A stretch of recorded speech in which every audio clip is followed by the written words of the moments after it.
Isn't it nice to see the beautiful view of this land? There's eyes on this mountain. For some odd reason, the birds are flying in the sky, and other things. But that's not what we're focusing on.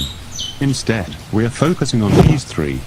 Who are they, you ask? Well, these are the three mimes, a trio of people which are able to relate to each other without saying a single word. The first mime is Mime Phoebe, a Lego flower who enjoys birds. Next we have Mime Poppy Bros Jr., who is the smallest of the group, but he's able to throw bombs at any time. And lastly, we have Mime Al, the oldest mime in the group.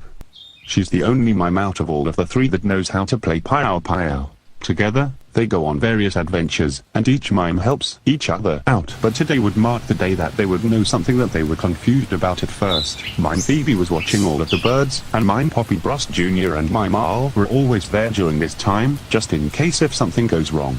But while the mimes were doing their own stuff, Mime Auntie was walking toward them, holding a sheet of paper. She was ready to let the mimes know about her event she's going to attend, and with every other mime coming, they should be suited for it. She eventually reaches the three mimes, and she immediately putted up the paper. Mime Phoebe and Mime Al were immediately confused, while Mime Poppy Bros Jr. was just ignoring the paper. Mime Auntie then clarified the confusion, and silently told them that it was gonna be the Mimetropolis grand opening, and that they would be suited to attend it. But however, the mimes were still confused, and so Mime Auntie walked forward, and turned around to the three mimes. With her turning around, the three mimes knew what she was trying to say, and knew she wanted them to follow her, and so the mimes walked together to what would be the grand opening.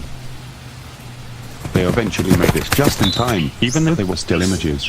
All of the mimes were seeing the city to what would be Mimetropolis. Mime Phoebe was surprised on how the city looked, and she really liked its design. After 10 seconds, a stick figure mime came in, and he silently introduced himself.